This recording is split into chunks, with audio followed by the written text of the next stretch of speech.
Hello students, you all are welcome in this class of monopolistic competition।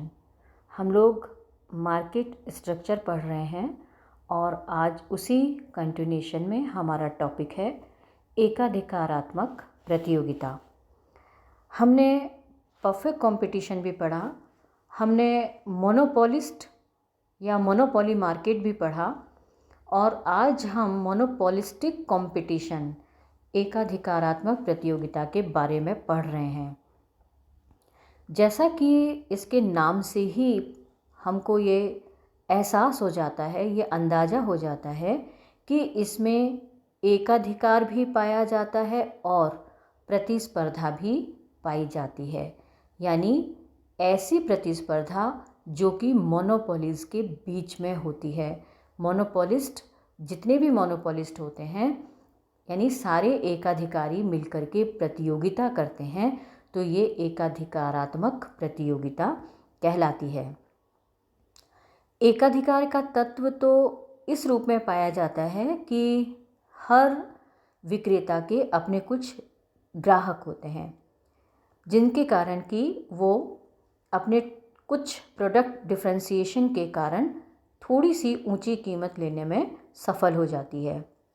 और इसमें प्रतिस्पर्धा का तत्व इसलिए पाया जाता है क्योंकि बहुत सारे विक्रेता होते हैं।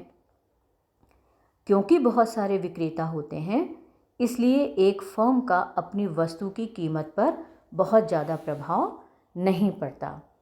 तो यहाँ पर हम देखते हैं कि कुछ फीचर्स ऑफ मोनोपोलिस्टिक कंपटीशन की एकाधिकारात्मक प्रतिस्पर्धा की कुछ विशेषताएं हमको यहाँ देखने को मिलती हैं। अभी मैंने आपको पहले ही बता दिया कि क्योंकि इसमें बहुत सारे विक्रेता होते हैं, लेकिन दो विशेषताएं जो इम्पॉर्टेंट हैं वो है प्रोडक्ट डिफरेंशिएशन, वस्तु विभेद। यानी वस्तुएं एक जैसी दिखने के बावजूद भी उनमें थोड़ा बहुत अंतर कहीं पाया जाता है। जैसे उनके ब्रांड अलग हो सकते हैं, लोगो अलग हो सकते हैं, पेटेंट अलग हो सकते हैं, क्वालिटी वाइज थोड़ा डिफ़र कर सकती हैं, उनकी पैकिंग अलग हो सकती है, उनकी लुक वाइज वो अलग हो सकते हैं।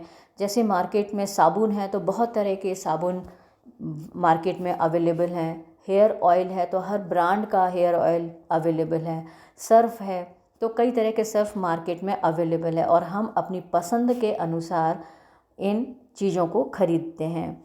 तो ऐसी स्थिति में प्रोडक्ट डिफरेंशिएशन पाया जाता है और हम अपनी लाइकिंग के अनुसार चीज़ों को खरीदते हैं। लेकिन ये ज़रूर है कि हर मोनोपोलिस्ट अपनी वस्तुओं को बेचने के लिए एडवर्टाइजमेंट का सहारा ज़रूर लेता है। तो इसमें एडवर्टाइजमेंट जो है प्लेज एन इम्पॉर्टेंट रोल।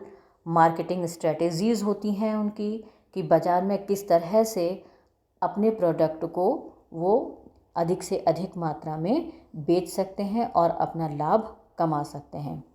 दूसरे जो इम्पॉर्टेंट चीज़ जो देखने में आती है मोनोपोलिस्टिक कंपटीशन में कि existence of many firms supplying the market, कि यहाँ पर फर्म की संख्या काफ़ी अधिक होती है।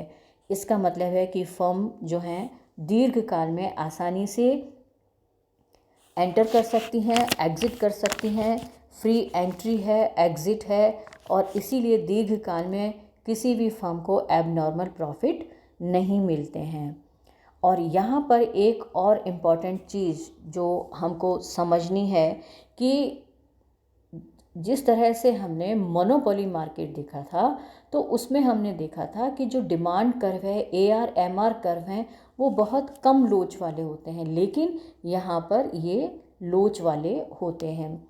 इसलिए लोच वाले होते हैं क्योंकि यदि फर्म को अपनी वस्तु की बिक्री बढ़ानी है तो उसको अपनी कीमत थोड़ी बहुत वो कम करके दूसरी कंपनी के ग्राहक अपनी तरफ आकर्षित कर सकती है। लेकिन यदि वो अपने प्रोडक्ट की कीमत बढ़ाती है तो उसके बहुत सारे ग्राहक टूट जाते हैं। तो इसलिए उसका जो डिमांड कर्व है वो काफ़ी लोच वाला होता है।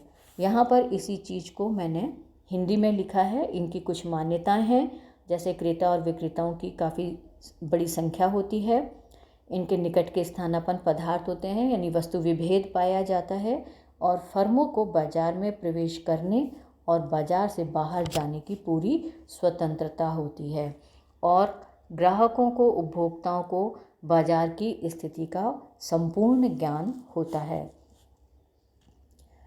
अब कि किस तरह से अल्पकाल में और दीर्घकाल में कीमत का निर्धारण, उत्पत्ति का निर्धारण एकाधिकारात्मक प्रतिस्पर्धा में होता है।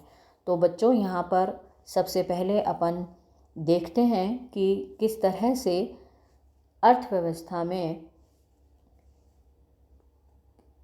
मोनोपोलिस्टिक कंपटीशन में अल्पकाल में वस्तु की कीमत और मात्रा का निर्धारण किया जाता है। तो आप देखेंगे कि यहाँ पर जो AR और MR कर्व है, ये शॉर्ट रन में AR और ये AR कर्व, ये MR कर्व है। संतुलन के लिए वही शर्त है, MC = MR, और MC = MR की स्थिति यहाँ पर है। Supposing this is E point, E बिंदु पर संतुलन अवस्था है, और E बिंदु से यदि हम प्राइस लाइन या AR तक हम ले जाते हैं तो P बिंदु पर टच करती है, और इस तरह से कीमत OP' निर्धारित होती है, या PMB कीमत बोल सकते हैं आप। और कॉस्ट जो है, जो short run average cost curve जो है, जैसे ही इसको हम टच करते हैं तो आप देखिए कि यहाँ पर T बिंदु पर कॉस्ट है, तो पर यूनिट कॉस्ट TM है, टोटल प्राइस PM है, और इसमें से यदि हम TM माइनस कर देते हैं तो PT जो है वो पर यूनिट कॉस्ट होती है, और टोटल कॉस्ट जो है वो, टोटल जो प्रॉफिट है वो हमारा PT के बराबर होता है। तो इस तरह से ये हमारा प्रॉफिट एक कहलाता है, और OM मात्रा बेची जाएगी। अल्पकाल में एक फर्म को हानि भी हो सकती है। तो ये बच्चों हमने हानि की स्थिति बताई है, जबकि एवरेज कॉस्ट जो है वो आप देखिए कि ये ऊपर जो है प्राइस से ऊपर ये शो हो रही है, ये एवरेज, ये MC = MR है, और यहाँ पे कीमत, क्योंकि यहाँ पर कीमत इतनी ही है, और कॉस्ट ये देखिए एवरेज कॉस्ट कर्व है, और तो cost TP is more than the price, price इतनी ही है, OP कीमत है, जबकि कॉस्ट जो है OT के बराबर आ रही है। तो ये जो है वो हानि है, लॉस है। दीर्घकाल में एक फर्म केवल सामान्य लाभ ही प्राप्त कर सकती है।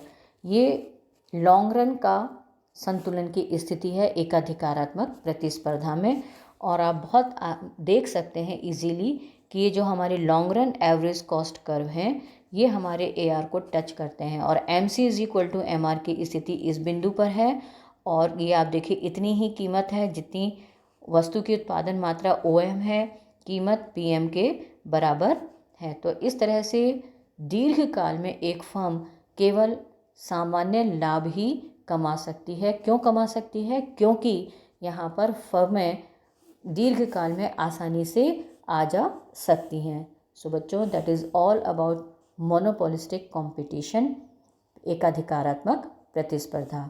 Thank you very much.